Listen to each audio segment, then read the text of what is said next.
খুব ডাঙৰ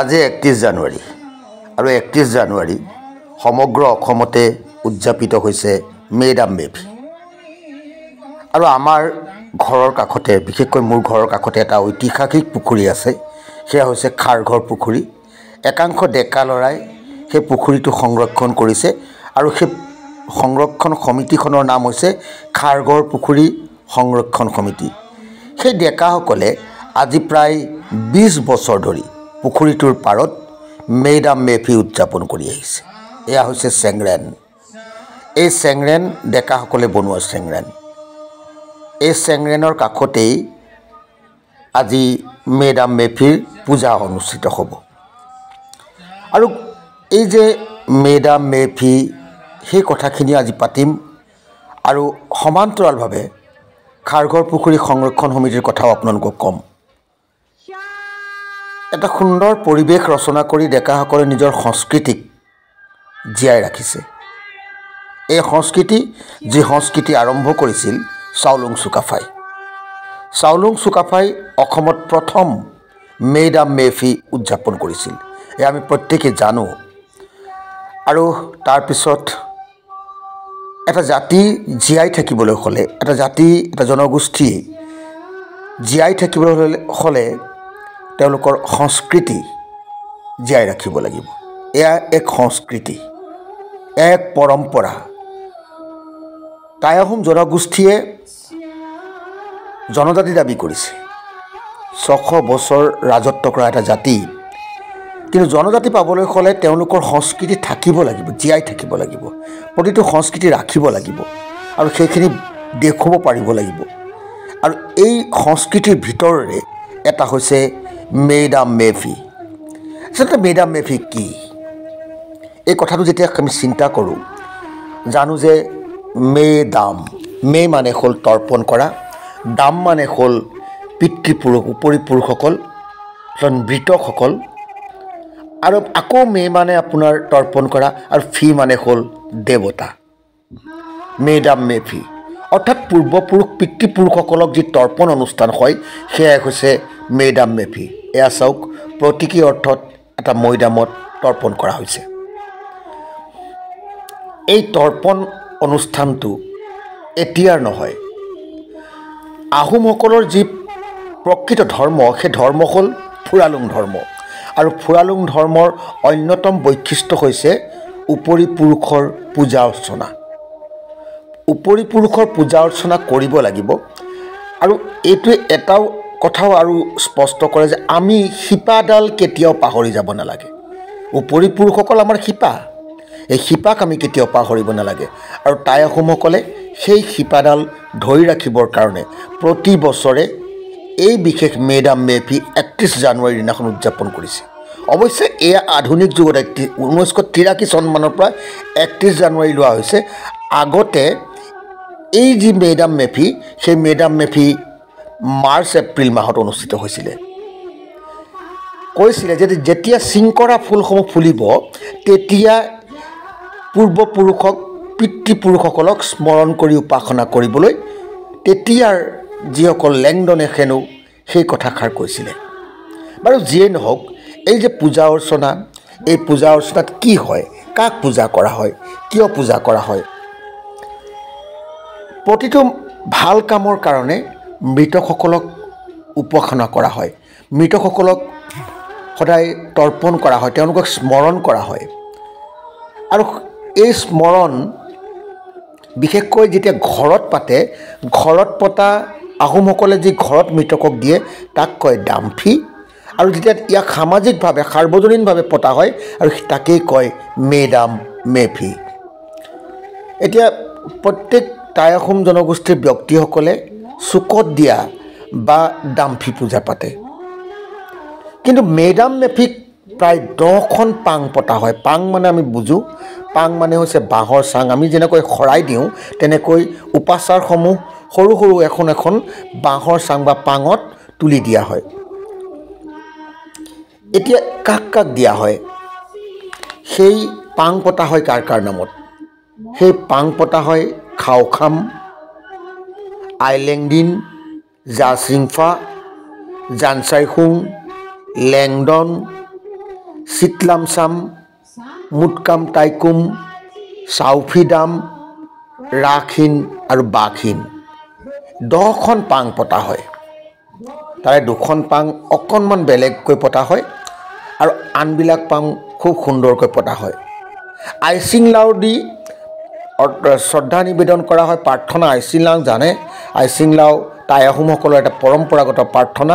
সেই প্ৰাৰ্থনাৰে আৰম্ভ কৰে আৰু বিভিন্ন তেখেতসকলৰ দামফিৰ বা মেডাম মেফিৰ বিভিন্ন প্ৰাৰ্থনা আছে, সেইখিনি কৰি মেডাম মেফি উদযাপন কৰা হয়।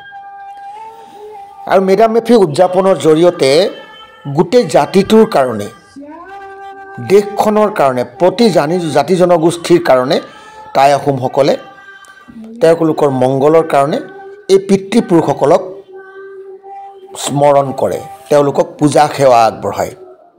আৰু সেই পূজা সেৱা আগবঢ়োৱাৰ এই কাৰ্য পৰম্পৰাগতভাৱে ইটো প্ৰজন্মৰ পৰা সিটো প্ৰজন্ম, সিটো প্ৰজন্মৰ পৰা সিটো প্ৰজন্ম এই মেডাম মেফি উদযাপন কৰি আছে। এতিয়া ডেকাসকলে এই মেডাম মেফি উদযাপন কৰিছে। এই যি খাৰঘৰ পুখুৰী, শিমলুগুৰি, ৰামুগাঁও যি দৰিকা পথাৰ, সেই দৰিকা পথাৰত আছে। এই খাৰঘৰ পুখুৰীত এই অঞ্চলৰ যুৱকসকলে আজি 20 বছৰ ধৰি এই গোটেই মেডাম মেফিৰ কাৰ্যসূচী সুন্দৰকৈ উদযাপন কৰি আহিছে। আৰু সম্পূৰ্ণ নীতি নিয়মৰ মাজেৰে যিমানখিনি নীতি নিয়ম কৰিব লাগে, সেই নীতি নিয়মসমূহ তেওঁলোকে খুব সুন্দৰকৈ কৰিছে আৰু কৰি এক প্ৰীতিভোজ আয়োজন কৰিছে।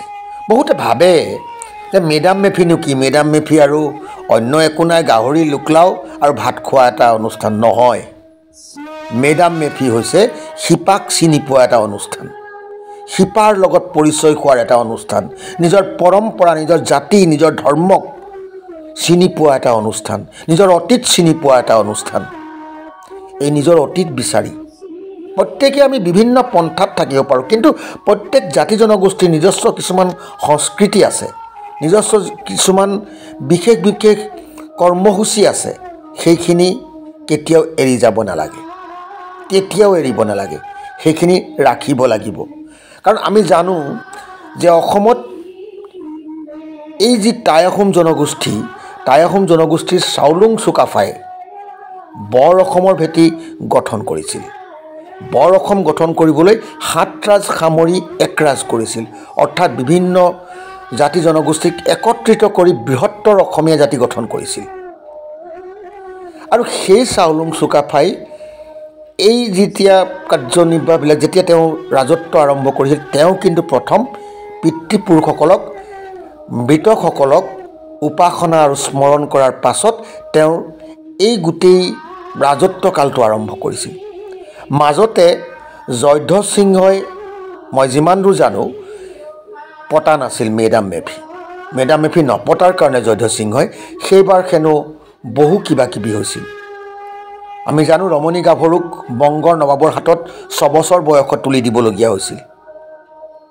এই তাৰপিছত আকৌ চক্ৰধ্বজ সিংহই আৰম্ভ কৰিলে মেডাম মেফি। এই মেডাম মেফি উদযাপন কৰা আমি অন্যান্য জাতি জনগোষ্ঠীসকলেও আমিও ন পুৰুষৰ শ্ৰাদ্ধ পাতোঁ। বিয়া বা অন্যান্য মাংগলিক কাৰ্যৰ আগত আমি ন পুৰুষৰ শ্ৰাদ্ধ পাতোঁ, অৰ্থাৎ আমিও মৃতকৰ প্ৰতি উপাসনা কৰোঁ। এইটোৱে হ'ল সাৰ্বজনীন উপাসনা, যিটোত সকলোভাৱে কৰিব পৰা মেডাম মেফি খুব সুন্দৰকৈ, এই আচক কণকণসকল যে আহিছে নিজৰ সংস্কৃতি, নিজৰ কৃষ্টি এইখিনি বজাই ৰাখিবৰ কাৰণে। হয়, মেডাম মেফিত ভোজ খোৱা হয়, প্ৰীতি ভোজ খোৱা হয়। কিয় খোৱা হয়? গোটেই জ্ঞাতি কুটুম্ব একেলগে মিলি, একেদিনাই একেলগে মিলি তেখেতসকলে সেই দামসকলক বা ফিসকলক তৰ্পণ কৰে। দামসকল ফিসকলক তৰ্পণ কৰাৰ পিছত তেওঁলোকে গোটেই জ্ঞাতিবৰ্গ একেলগে বহি এসাঁজ খায়। সেই সাঁজ প্ৰীতিভোজ। আচলতে সেই সাঁজ মূল মেডাম মেফিৰ কাৰ্যসূচীৰ ভিতৰৰ বস্তু নহয়। মেডাম মেফিৰ কাৰ্যসূচীৰ ভিতৰৰ বস্তু হৈছে সেই পূজা ভাগ।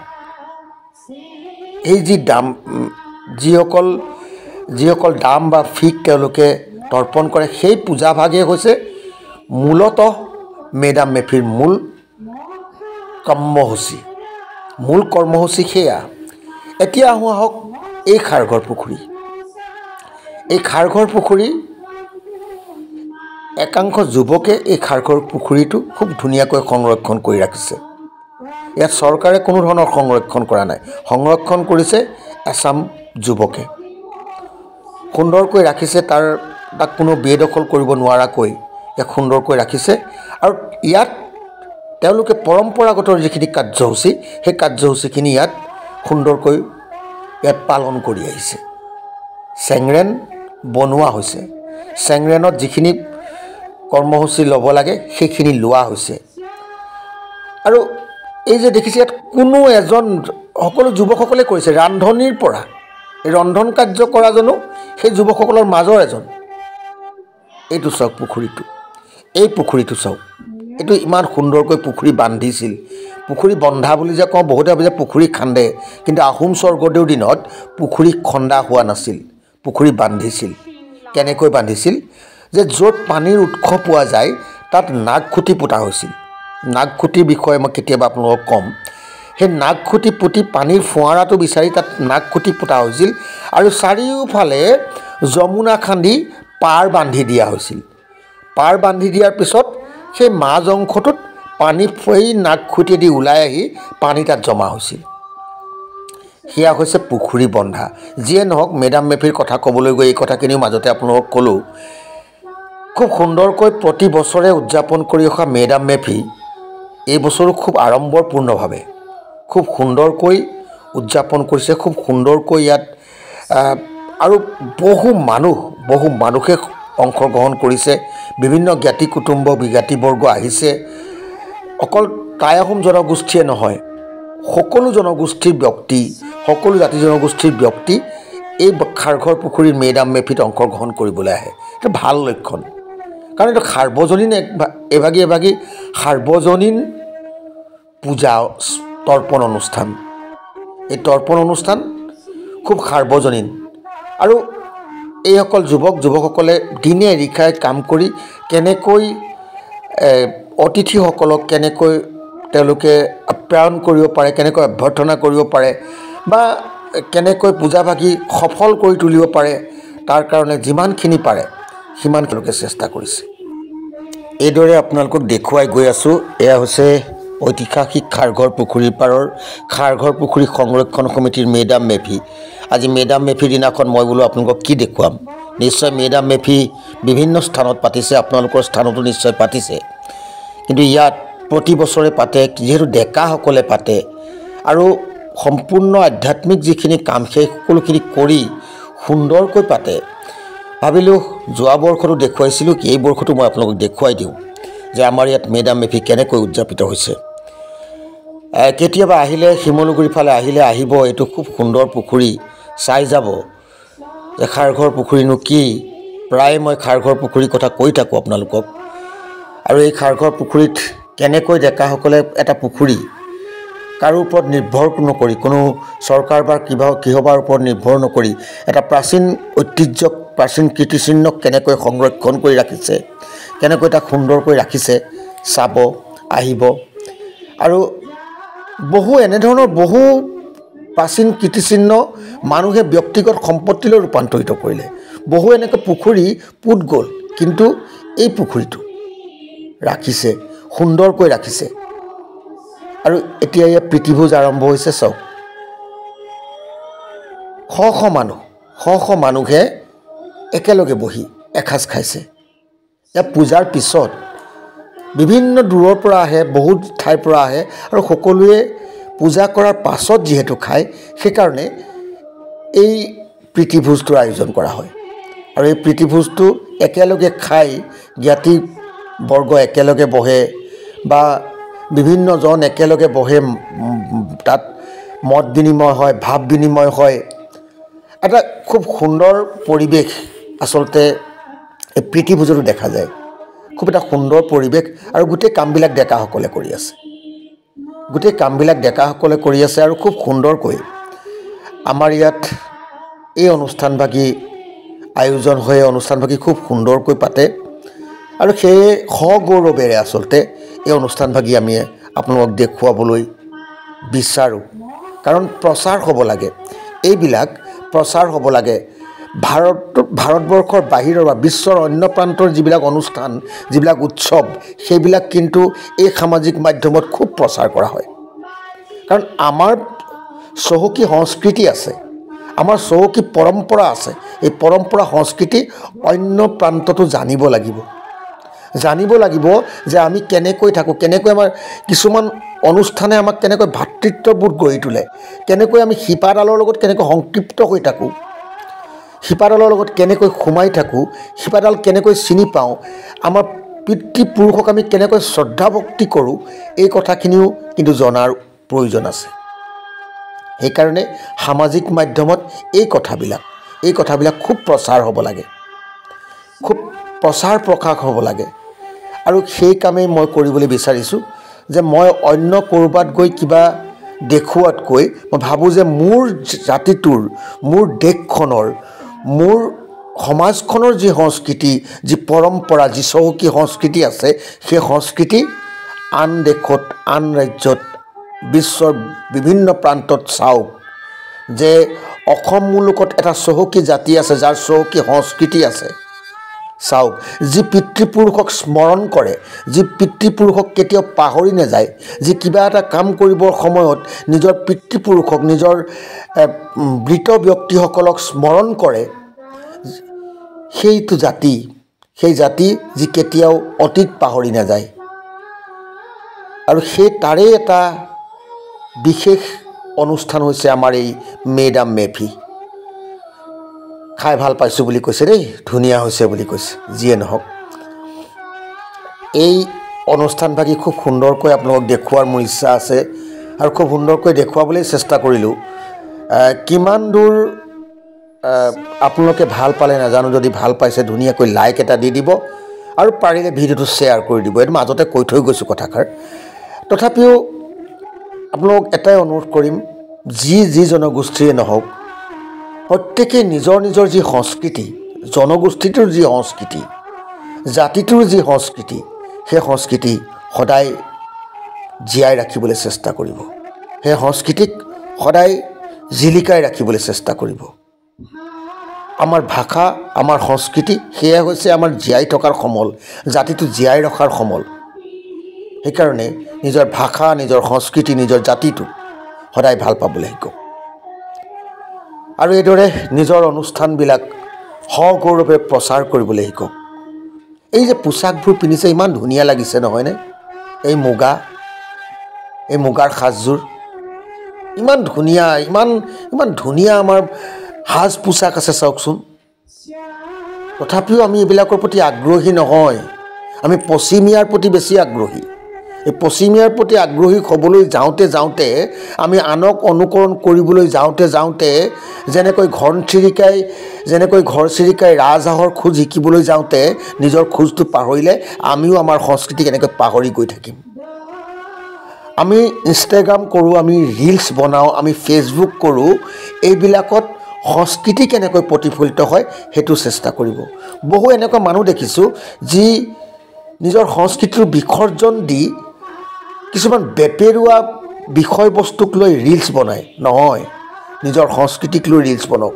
মোৰ সংস্কৃতিটোক বিশ্বৰ প্ৰান্তলৈ লৈ যাওক বিশ্বৰ বিভিন্ন প্ৰান্তই আমাৰ সংস্কৃতি চাওক আমি অসমীয়া জাতি লাচিত বৰফুকনে যেতিয়া শৰাইঘাটৰ যুঁজ কৰিছিলে নহয় তাৰ আগত কিন্তু ডাম্ফি পূজা পাতিছিলে মেডাম মেফি কৰিছিলে এই কথাখিনি আপোনালোকক ক'লোঁ কেনে লাগিলে জনাব আজিলৈ আপোনালোকৰ বিদায় লৈছোঁ আকৌ লগ পাম